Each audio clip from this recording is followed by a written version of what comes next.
Infection control society آپ کی صحت کے لیے اور آپ کے معلومات کے لیے مختلف قسم کے مضامین پیش کرتی ہے۔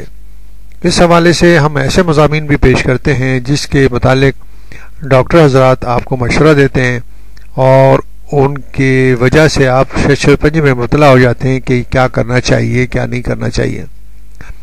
بچوں میں گلے کا انفیکشن یہ بہت عام ہے اور بہت سارے بچوں میں زیادہ تر بچوں میں یہ انفیکشن اس حد تک پہنچ جاتا ہے کہ ٹونسلز نکلوانے کے بارے میں بھی غور کیا جاتا ہے۔ بچوں میں گلے کا انفیکشن ٹونسلز نکلوانے پر کب غور کرنا چاہیے، اس حوالے سے ہم آپ کو ایک مضمون سناتے ہیں جس کے ذریعے آپ کو یہ معلوم ہوگا کہ یہ انفیکشن کیا ہوتا ہے۔ بچوں میں گلے کا انفیکشن بہت عام ہے۔ ٹھنڈی کھٹی چیزوں کے استعمال سے یا صرف موسم کی تبدیلی سے بھی یہ انفیکشن ہو سکتا ہے۔ اس قسم کے انفیکشن کا بہت زیادہ شکار ہونے والے بچے عموماً بالغ ہونے سے پہلے ہی اپنے ٹونسل سے محروم کر دیے جاتے ہیں۔ تاہم امریکن اکیڈمی آف اوٹولرنگولوجی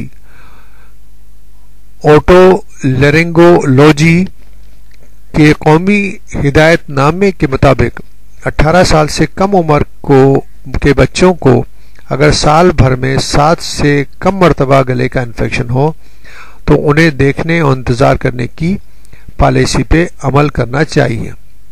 یعنی کہ سال کے اندر اگر 7 ٹائمز یا 7 دفعہ سے کم انفیکشن ہو تو ٹونسل نکلوانے پہ ذرا سوچ سمجھ کے وہ کرنا چاہیے، احتیاط کرنی چاہیے۔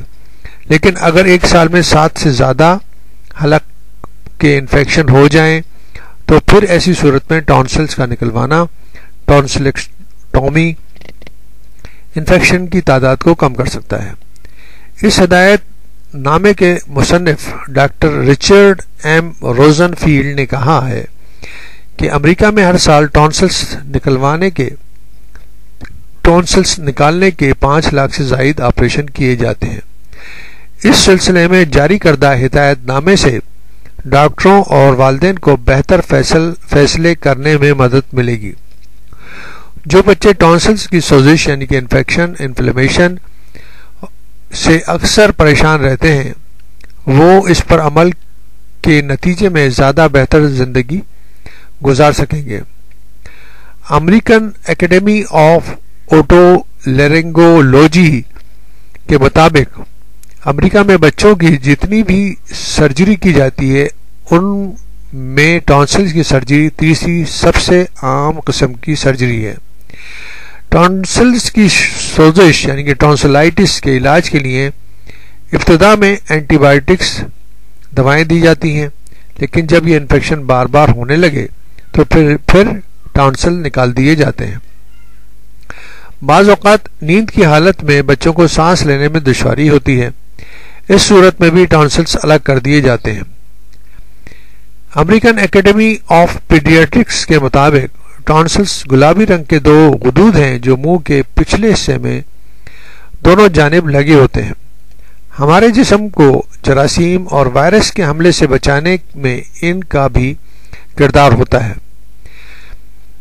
تاہم بعض اوقات ان غدود میں جراثیم جگہ بنا لیتے ہیں جس سے انفیکشن ہوتا ہے اور ٹونسلز فائدہ مند ہونے کے بجائے نقصان دہ ثابت ہوتے ہیں۔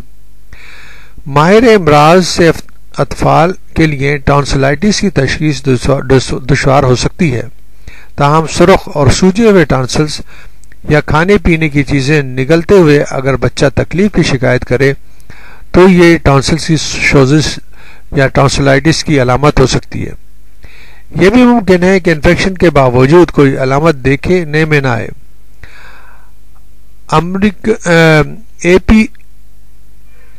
AAP کے مطابق امریکن ایسوسی ایشن آف پیڈیاٹرکس کے مطابق کسی علاج کے بغیر ٹونسل سکڑ بھی سکتے ہیں۔ ٹونسل کی سرجری سے متعلق جاری کردہ ہدایت نامے میں کہا گیا ہے کہ اگر کسی بچے کو مسلسل 2 سال تک سالانہ 5 انفیکشن ہو یا گزشتہ 3 سال کے دوران ہر سال 3 انفیکشن کا سامنا پڑا ہو تو بھی ٹونسلیکٹومی مناسب علاج ہے۔